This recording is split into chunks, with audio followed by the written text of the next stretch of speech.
अतीक अहमद और मुख्तार अंसारी से भी बड़ा है ये बाहुबली नेता, जिसके लिए खुद योगी आदित्यनाथ को प्रचार करने के लिए गुजरात जाना पड़ा। यूपी के अंदर योगी माफिया और बाहुबलियों के घर पर बुलडोजर चला देते हैं, लेकिन गुजरात का ये वो बाहुबली नेता है जिसके लिए योगी आदित्यनाथ खुद लोगों से वोट मांग रहे हैं। आंखों में काला चश्मा, गले में माला और माथे पर भगवा टीका लगाने वाले पभुआ माणेक को गुजरात का सबसे बड़ा बाहुबली नेता कहा जाता है। बाहुबली माणेक को हार के नाम से नफरत है और अपने सियासी कैरियर में पिछले 25 साल से एक भी चुनाव नहीं हारे हैं। 30 साल पहले जब पीएम मोदी गुजरात में बीजेपी के कार्यक्रमों में दरी बिछाया करते थे, उस दौरान माणेक का जलवा हुआ करता था और बीजेपी के टिकट पर विधायक बन चुके थे।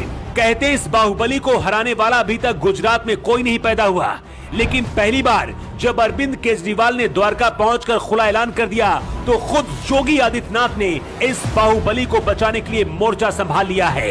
यूपी में जिस तरह से कभी हिंदुओं के लिए योगी आदित्यनाथ आक्रामक तरीके से लड़ते थे, उसी तरह से गुजरात में बाहुबली माणेक भी हिंदुत्व और हिंदुओं की बात करते हैं। कहते पभुआ माणेक का लिया गया फैसला पत्थर की लकीर की तरह होता है और पीएम मोदी भी सवाल नहीं करते हैं।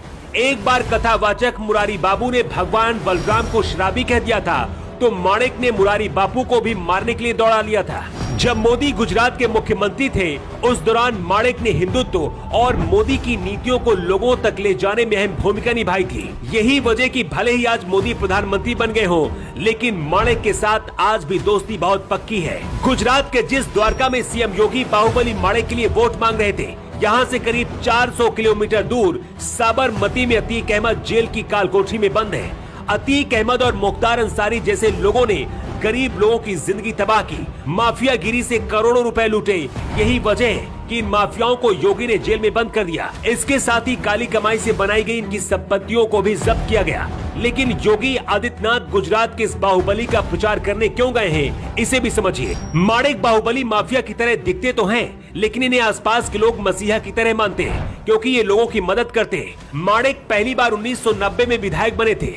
इसके बाद आज तक जिंदगी में कभी चुनाव नहीं हारे। अब पहली बार इस बाहुबली की कुर्सी खतरे में है और बचाने के लिए खुद योगी आदित्यनाथ यूपी से गुजरात पहुंच गए हैं। 2017 के गुजरात चुनाव में बीजेपी और कांग्रेस के बीच सीधी टक्कर थी, लेकिन इस बार अरविंद केजरीवाल की भी एंट्री हो गई है। अरविंद केजरीवाल ने गुजरात की द्वारका सीट से बाहुबली माणेक के खिलाफ नाकुम रखमण भाई को चुनावी मैदान पर उतार दिया है। रखमण भाई की भी द्वारका में अच्छी पकड़ मानी जाती है। यही वजह है कि केजरीवाल बीजेपी के इस किले को तोड़ना चाहते हैं, लेकिन ये इतना आसान नहीं होने वाला है। द्वारका में जहां मोदी योगी सहित बड़े बड़े नेता रैली कर रहे हैं, वहीं खुद बाहुबली पभुआ माणेक भी घर घर लोगों से मिलने पहुंच रहे हैं और अपने लिए वोट मांग रहे हैं। वैसे तो बीजेपी गुजरात की हर सीट को जीतना चाहती है, लेकिन इस सीट पर योगी आदित्यनाथ कुछ ज्यादा ही मेहनत कर रहे हैं।